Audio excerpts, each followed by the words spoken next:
Hi and welcome to the Global Travel Planning Podcast. I'm your host, Tracy Collins, who with my expert guests will take you on a weekly journey to destinations around the globe, providing travel inspiration, itinerary ideas, practical tips and more to help you plan your next travel adventure. Hi and welcome to episode 11 of the Global Travel Planner Podcast. This week I have the pleasure of chatting with Gevorg Babayan, the founder of LikeLocal, a cultural immersion experience platform designed to enable travellers to learn about a place by experiencing it through the life of a local. Welcome, Gevorg. It's an absolute pleasure to have you on the podcast this week to chat about LikeLocal. Could you please introduce yourself and share a little bit about your background? Thank you, Tracy. It's fantastic. It's an honor to be on your podcast. Of course, I'll try to introduce myself. So I grew up in a small village in Armenia. Uh, Beautiful, full of historical monuments all around and a beautiful nature. Uh, and that made me also curious. A small village, in the mountains, but I know the world is larger, much larger. So I was curious to discover. And then half of my life it was with the nature. Pretty much everything what I've done it was nature, either cultivating land or whatever I've done it was nature. And then I moved to Yerevan to study, and at some point I needed a job, so I got a night shift position and for night shift guard job in a hostel, which was just newly opening in Yerevan. But I realized it's a good opportunity. It's a good place. And at that time, I didn't speak any English, so that's why I was a guard even and not a receptionist. And then I started to teach English myself and rising in career. So 2 years later, I started Yerevan free walking tours with them in 2007 with the same company. And then a year later, we did tours all around Armenia, and then in 2 years, it was my initiative. This company went to Georgia and set up a hostel and tours in Georgia, and I did all the setup. So and then I don't know. I've just pretty much all my life I worked in tourism. So 2016, I moved to Cambodia for the same company to run their hostel there, and then set up tours, which I've done. And then I came back to Armenia 2018. Since 2019, I work on my project. So I started organizing unique travel experiences for the travelers visiting Armenia. And then also like local, which I aim to be a global business, and that's what we'll talk about a lot today.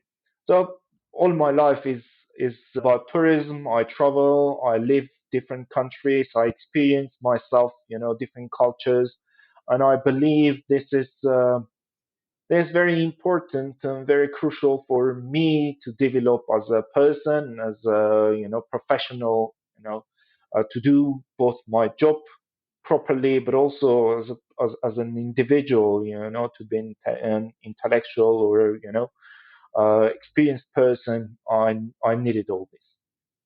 Would you like to give us a little bit more information about what LikeLocal is and what motivated you to start the platform, which I know is going to relate to kind of what you've already just said about your experiences?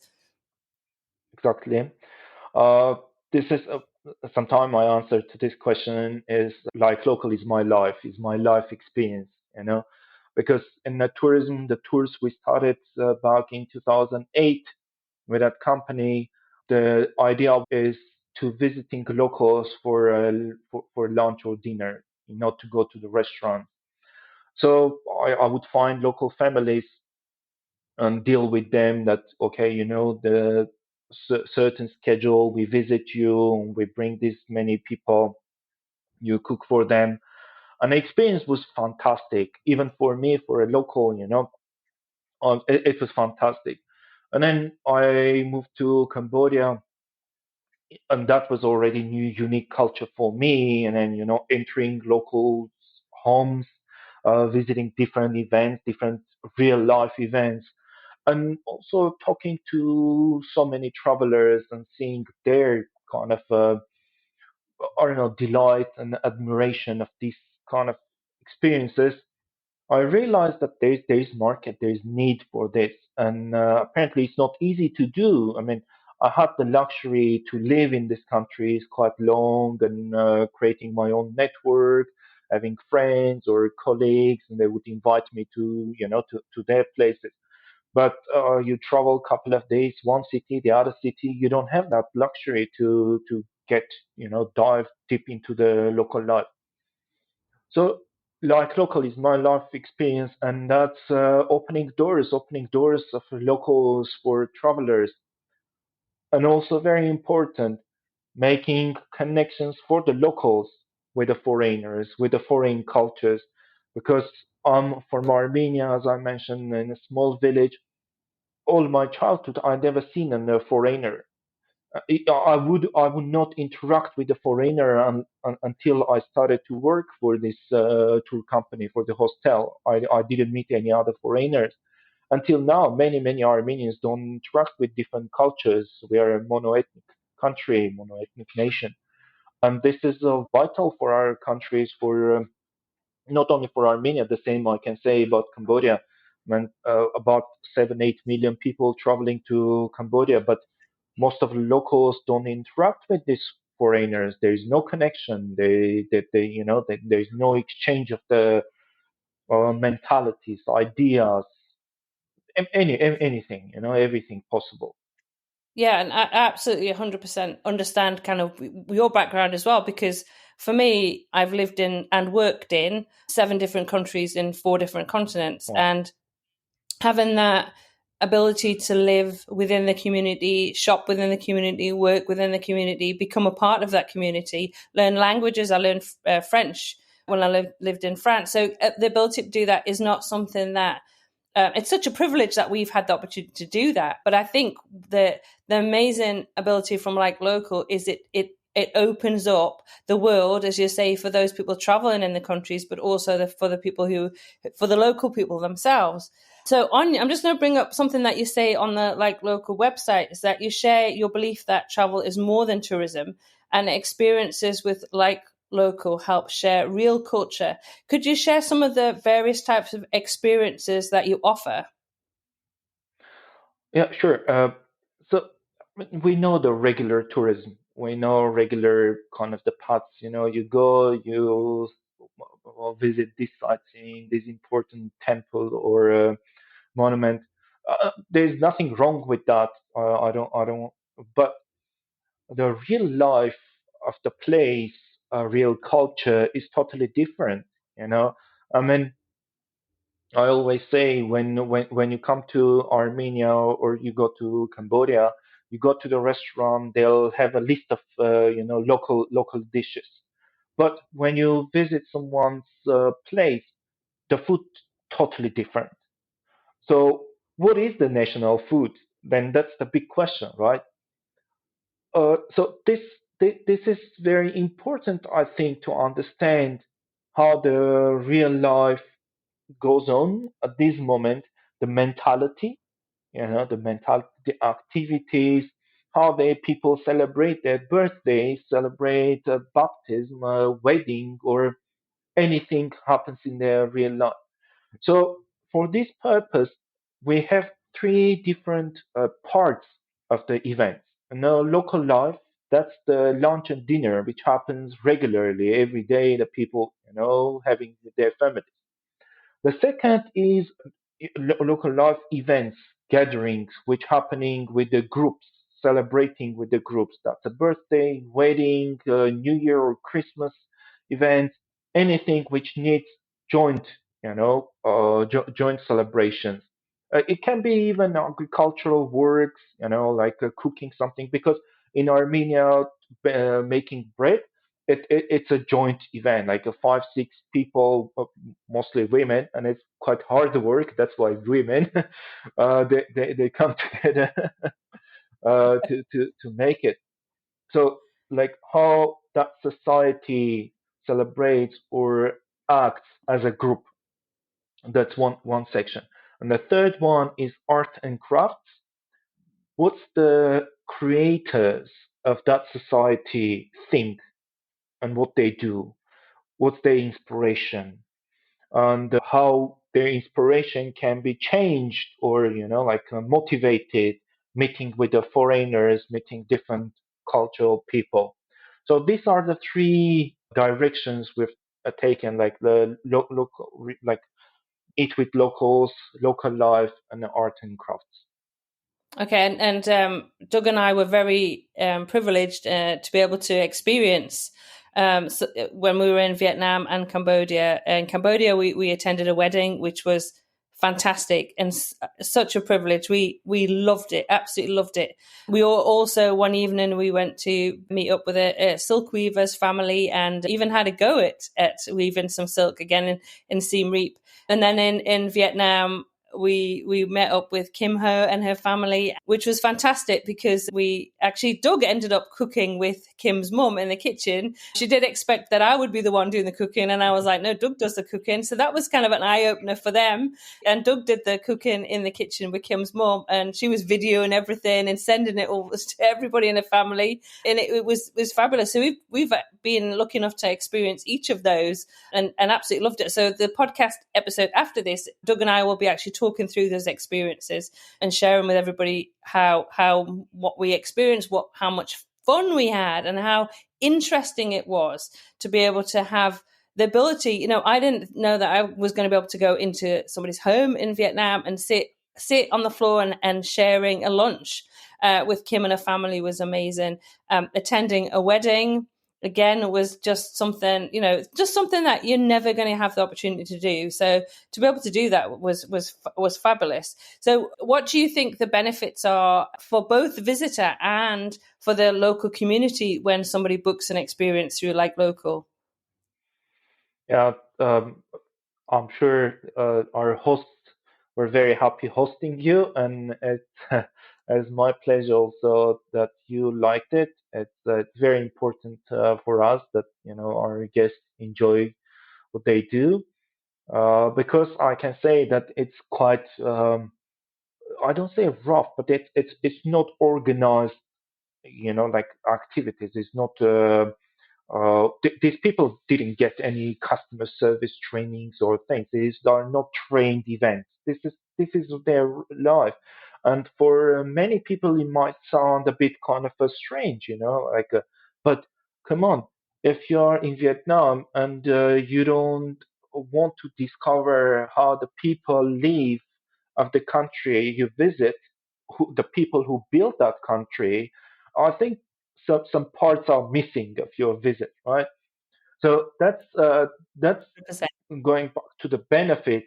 I mean, as a traveler, if you're really your core desire is to discover the countries, discover the cultures, then very important part is the people, is the local people, regular people who live there, who create all that.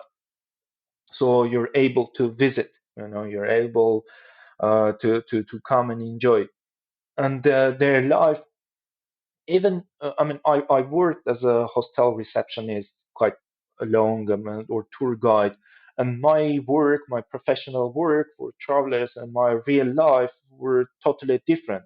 So even visiting Vietnam or Cambodia, staying in a hotel or somewhere, these people, they have different lives, and not to, I mean, I think not to be interested to discover that. I think it's important. I think it's very important for the traveler, for the local people. I started to learn English when I was 23, and it was quite hard for me. Like I had to sit and hours, read and translate.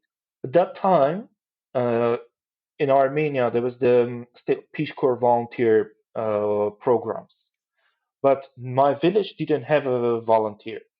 So I can imagine what would happen if in my village there was an English speaker, native English speaker. What would happen if I learned English when I was like a 10 or 15? What opportunities would open up to me. So, and I've seen lots of young people of my age back then who would speak fluent English when they were 18 or 19. I was like, gosh, what I'm missing, what I'm missing. So for many of the locals, this opportunity to interact with the foreigners, to practice their language, to learn something from them, to see different, cultures, different activities, different manners, it's very crucial. It's very, very crucial. And unfortunately, many cultures, they have this very narrow mindset and a view that absolute kind of particularly Armenia. We absolutize everything Armenian. Like if it's Armenian, that's it. That's the right way. But it is not. It is not. And you don't learn that. You don't discover that until you interact and you compare. So for the opening up the minds of the generations, people, local people, this is vital. This is very, very crucial and very important. If we go also to the tourist industry, what LikeLocal brings is we often call democratizing and decentralizing tourism, because there are the travel agencies which organize everything. You visit some place, there are these organizations which kind of determine all your activities. But what if not? What if you're able to kind of decide what kind of experiences you want to, and then real experiences where you can just jump into the local life and then come out whatever you want. So this is going beyond of these organized entities and being having more options, having more doors to knock and enter. That's, I think, the most important, benefits that LikeLocal brings to the industry. Oh yeah, no, that's perfect. And I think just thinking as often with travelers as well. For example, somewhere like Siem Reap, everybody goes to Siem Reap because they want to see Angkor Wat. So they're seeing the history of the past, but often what they're missing is what is going on in the everyday life, the history of today, and the culture around them. So they're looking at something from a few thousand years ago and actually missing out on what is actually relevant to right now. And I think that is what like local kind of bridges that gap, offers that as an addition. So yes, I mean, we went to Angkor Wat. Everybody wants to go and see Angkor Wat, but also in addition to that, we were able to go and have dinner at the Silk Weaver's house. We were able to go and participate in a wedding and find out how a wedding happens in Cambodia. We were in a small village, which was great. It was something so different, something we'd never experienced before. I'm just thinking about people listening to this podcast, kind of thinking, well, how do you deal with the language barrier? Because I know that's going to be a question that people thinking. So, well, I don't speak any Khmer. I don't speak Vietnamese. So, have you got any tips for anybody overcoming the language barrier? I need to tell a short story before answering. In 2016, I took my uncle from Armenia to Cambodia. So we started a small restaurant there together, Armenia. While I was working for the hotel and tours, I kind of had a side business with my uncle. And my uncle hardly speaks English, hardly. And we had employees, local employees, Cambodians, who again hardly could speak English. Not even if they spoke good English, my uncle hardly would understand. But but every evening I would go after my work. I would go to the restaurant to help my uncle. He would start to tell me stories of our employees, that how many brother and sister he has, what he did before, she did before, where they work. And it's like, I was like, uncle, but you don't speak English. They don't speak English. How you communicate? He says, well, hands and gestures and things. Apparently there's a way of communicating if people are really eager to communicate, if they don't want if they don't have the English that or language skills that fluent. However, we of course select families at this moment. We try to find families at this moment that at least one person speaks English in a family, so they can help Yeah. everyone to get to communicate with each other. And also, we recommend just digital help, let's say applications that could be, helpful through phone. But at this moment, most of our focus is that okay, at least one person in the family can speak and communicate.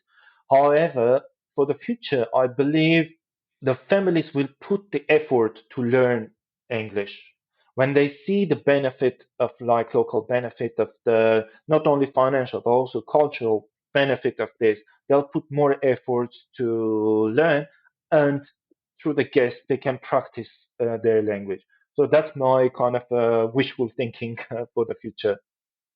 It was also useful, I have to say, that we learned expanded our language skills as well. So that was great. So learning both ways when we were in Vietnam and Cambodia, which was excellent. Is it okay for people when they're on their like local tours to take photos and videos?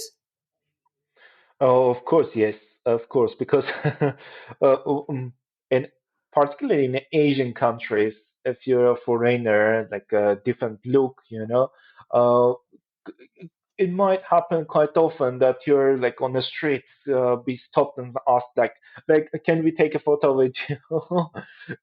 So, the Cambodians and Vietnamese, they love it. They love taking photos and recording things. So, yeah, and then for just out of politeness, the guest may ask, but most of the cases, they love it. They want to have these memories too and record these memories. Yeah, absolutely. And I know we shared quite a lot of the photos and videos with you, and you put them on your Instagram as well, didn't you? Because you've got an Instagram channel. Yeah, I did. And I think that's also a great way. I know we took photos and share on WhatsApp as well with Kim, so she could show. I know her mum took a lot of videos of Doug with his cooking, which was a lot of fun. So, what countries are you operating in at the moment, Gevorg, and what countries are you planning to expand to? So at this moment, we 100% operate in Armenia, Cambodia, and Vietnam, but we have plans to expand. We're right now recruiting in Philippines, in Namibia, Argentina, Greece, Georgia. So, but hopefully soon the geography will be much larger and much wider. We are in the process of partnershiping with large international organizations that will open up to doors to many more countries. So I won't announce any names at this moment because we don't have the contracts done yet, but we are very close to this, and hopefully already tens of countries in the coming years will have. But this year, I assume will be at least 6, 7 countries. Okay, that's fantastic. And as you say, at the moment, Armenia, Vietnam, and Not Cambodia, you Cambodia. have, yeah, you have experiences. So where can people find out about the various experiences and how do the book and what is the process of booking? So because this is not a business for the locals, this is not their kind of a full-time business. So the locals don't put events quite actively. However, we made the features that you can request visit. So if you go to our website, you choose the country and you see the list of the experiences, the host. And then if there are no events published on those dates, you can request, just push the button, fill a small form and say, okay, I'm interested, I would like to visit you on this day and this, or is it possible? And then the host will reply, say, okay, we're ready, we're happy, you come over. So it's both ways. Both the hosts, they publish events that you can visit, but also you may request even, like you can, the guest can write to directly to LikeLocal, and we contact the guest and arrange things. But and with the weddings particularly, I mean, we publish periodically, but within a week we can find a wedding. I mean, pretty much anywhere where we are. So if the people travel and then see there is no event at that time, they contact us. We almost 100% find the weddings available. Okay. Yes, I know. I think we were only in Siem Reap for a couple of days, but you managed to find a wedding for us to Yeah, attend. I think we were there during wedding season as well, so there's lots of yeah. weddings at that point. So your website address for Vogue? It's likelocal.io. So likelocal.io, and then on the homepage we have the list of the countries, and then you just click on a country, and list of the experience opens up. Well, I mean, we try to make it as simple and as quick as possible. But of course, if there are any I don't know, shortcomings, please sorry, but we'll improve and get back to us and tell us what we can improve. We're always eager to hear feedback about the Okay. procedures. Brilliant. So, what is a tip that you would share with someone who's perhaps listening to this podcast and they're considering booking an experience through LikeLocal? Oh, that's a good question. It's a good question because I know traveling is you want to squeeze as much as possible when you're traveling. It's very busy event. The minimum would be to me visiting a local family for a dinner. The minimum, because at least you enter to someone's home, to someone's world. You see how they furnish their place, how they, like how it smells, what colors, what arrangement in a place, how they live. And if possible, the highest I would suggest is visiting a wedding. Such a large group celebration speaks a lot about the community. You can you can learn a lot about that society, from the traditions up to the history, up to the cuisine, like the dances, music. It's a big combined and condensed kind of a, event within a few hours that you can learn about that culture and about that country. So, I mean, of course, uh, arts and crafts is another very important, part. If you want to learn how, let's say, advanced minds of that society, the artists, the creators are thinking, how they live their life conditions, what's their thinking, what's their philosophy, what's their motivation. Because, I mean, let's say both in Armenia and Cambodia, the artists I met, they are very also into the national kind of problems or national development. So you can easily talk to them about the politics, geopolitics, and then learn the core, the painful lines of the country. So this is another important field, another important opportunity, I think. So it depends, of course, on the people. But what is the benefit or the advantage of like local? Human life, whatever we do, human culture, whatever we do, it is both activity, but it's also opportunity to visit. So if you're a doctor, you might find a doctor, hosts, and then go and see how it is to be a doctor in that country. If you're a teacher, you might visit teachers. So, and it's not only about the activity, but it's also about the people. And here are kind of, the variety of the people, it's endless. Okay, at this moment, the number of hosts are limited. I mean, we are small, but we are growing, and there is no any restriction. You can find every kind of professional, every kind of mindset, you like to visit and interact and exchange ideas.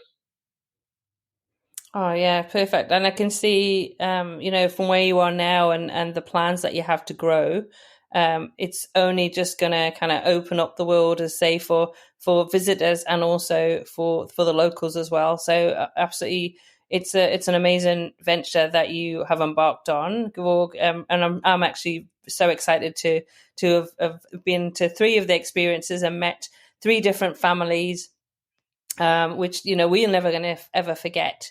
So and I can't wait, hopefully, to do some more with you guys, because it'd be great.